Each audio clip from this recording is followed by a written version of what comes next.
This is a review of Canada's healthcare system by Emily Hall, Addison Cooper, and Faith Stahl. The first thing we will discuss is the coverage in Canada's healthcare system, including the type of coverage, benefits, and supplements. Canada has two options to offer their residents for healthcare insurance. These include public and private insurance. The public healthcare provided to residents is called Canadian Medicare, which is offered to all residents of Canada. Private healthcare is used by 2/3 of the residents in Canada, as seen on the bar graph to the left. This type of insurance is provided through employers and is considered to be for-profit insurance. It is primarily used for non-covered benefits. Canada utilizes single-payer purchasing in order to control costs and is considered socialized healthcare because it utilizes Medicaid. Since healthcare coverage is offered to all residents, Canada does achieve universal healthcare coverage. There are different benefits depending upon the type of coverage a Canadian resident has. Public health insurance covers necessary hospitalizations, physician visits, and preventative services. People with this type of coverage would still most likely have to pay for dental and vision care. However, with the addition of private health insurance, patients can achieve coverage for additional care such as vision care, dental care, prescriptions, and rehabilitation services. Supplemental coverage is not covered under Medicare and is funded either through out-of-pocket payments or private insurance. We will now discuss the ways in which Canadian healthcare is financed, including the methods and implementation. Provincial and territorial governments are responsible for financing healthcare, specifically funding physicians and medication programs, while the federal government is responsible for co-financing the Universal Health Insurance Program and providing services to vast populations. Cost sharing is additionally unavailable for publicly insured healthcare visits.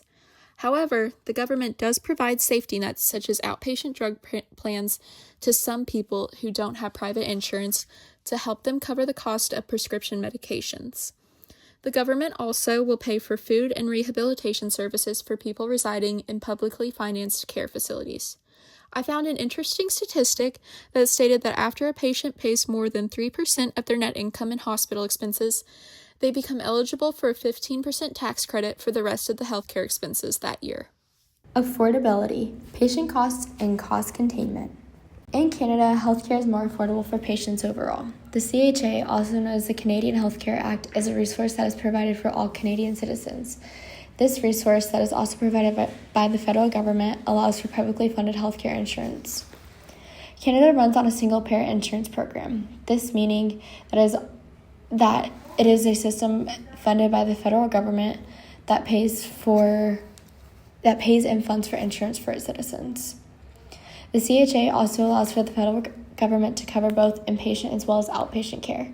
This includes disease prevention, diagnosis prevention, treatment of illness, injury, and disabilities. The CHA also supports medically required physician visits and health maintaining visits. These health maintaining visits being doctor appointments that are follow-up care and other appointments that help prevent any other further chronic illness.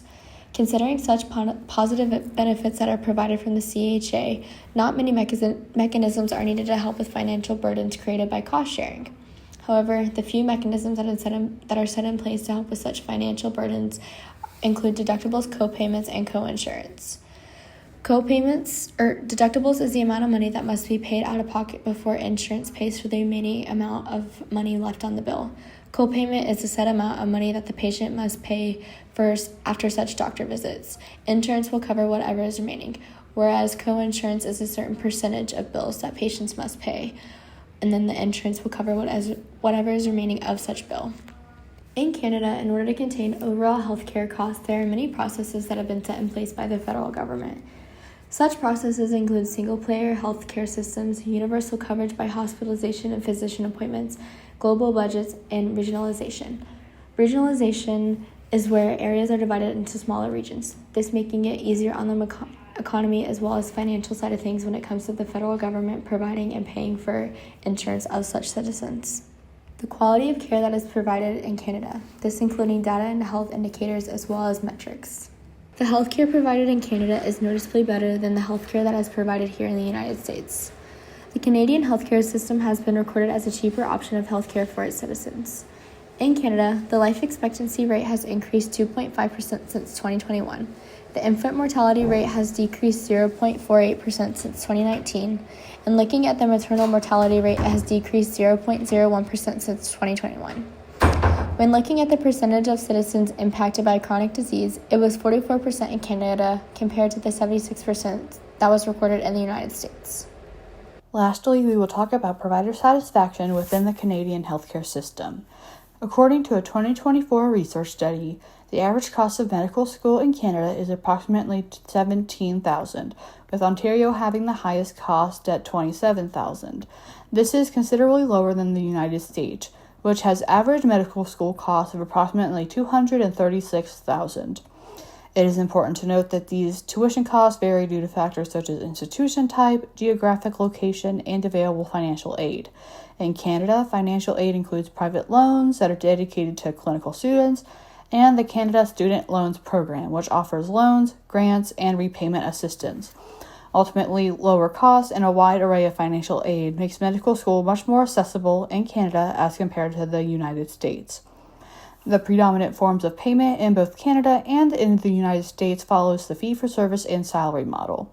However, the Canadian government, as a single-payer system, are in a much better position than the United States Medicare to successfully limit the growth in physician fees and expenditures, though this creates tension between providers and the government. Additionally, compensation varies widely and is usually relative to cost of living. According to a National Physician Health Survey, practicing providers and medical students in Canada experience high levels of stress caused by excessive workloads, exhaustion, burnout, anxiety, and administrative burden. It is also important to note that these levels of stress were only heightened during the pandemic. This led to some physicians limiting clinical hours or leaving the practice altogether. Additionally, government legislation that imposes salary regulations create feelings of being undervalued. Solutions to ensure provider retention include reducing administrative burden, supporting team-based care, and promoting work-life balance. We will now evaluate 3 different strengths of Canadian healthcare policies and the reason we believe they should be implemented into the U.S. healthcare system. The first policy we believe should be important and beneficial to implement in the U.S. is universal healthcare coverage for all residents. As discussed previously, the Canadian Medicare provides some healthcare services to residents for free, including hospital, diagnostic, and clinic accessibility. This allows people to see a physician when necessary instead of waiting until a healthcare issue reaches a crisis level and becomes extremely dangerous. In fact, a 2018 study showed that Canada has a higher life expectancy compared to the United States, most likely related to better healthcare access for all residents. The U.S. could benefit from this because people will be more likely to seek out necessary healthcare services instead of waiting. The same 2018 study showed that only 35% of Americans had reported using emergency services in the past 2 years compared to Canada, in which 41% of Canadians had reported using emergency services in the same time frame. This proves that people in America are less likely to seek out healthcare if needed. A second advantageous policy within the Canadian healthcare system is the Canadian Dental Care Plan. This policy strives to make dental care more affordable for all Canadian residents. To qualify, residents must not have prior access to dental insurance, have filed tax returns in Canada so income from previous years can be assessed, and have an adjusted family net income less than $90,000 per year. After application, the official government website even has a dedicated search bar so residents can find local oral health providers if they do not have one already. The diagnostic, preventive, and restorative services that are covered include routine exams, x-rays, cleanings, fillings, cavity treatments, crowns, root canals, dentures, and oral surgery. Unfortunately, orthodontic services, such as braces and retainers, are not yet available for coverage, but the government website states that they will be added by the end of 2025. Additionally, 64.6% of the average Canadian population visits the dentist at least once per year. More specifically, 46.5% for the poorest and 78.5% for the richest. This is much higher when compared to America, as 42.4% of the average United States population visits the dentist once per year. More specifically, 26.2% for the poorest and 56.9% for the richest. In the United States, adult dental coverage is optional and often sold as separate. Even then, many insurance plans with dental coverage offer limited support for critical services. Implementing a policy similar to the Canadian Dental Care Plan would ensure universal accessibility and coverage, improving dental health in the United States and therefore overall health outcomes.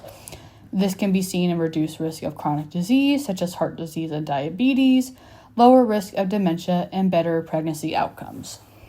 The policy that I've chosen to focus on is known as the Connected Care for Canadians Act. This act is an act that allows for patients' medical records to follow the patient wherever they go. This essentially being an act that ensures that there is a universal medical record system used and put in place by each healthcare provider, ensuring that the patient's medical record follows them wherever they go, whether it be switching a doctor's office, dental office, hospital, or wherever the location may be. All patients will always have their medical records with them. The strengths that this policy provides is reducing medical errors for patients, improving patient care, decreasing healthcare costs for patients. This decrease is coming from the ability of all providers being able to see what has already been done for the patient, and not just word of mouth. Preventing data blocking from certain medical clinics and advancing medical research and innovation. The benefits that this policy could bring to the United States is providing a medical record system for all patients. Considering that not all providers use the same medical data system, it's easy for records and other medical information of patients to get lost. Overall, improving patient safety and a reduction of same repetitive medical treatments.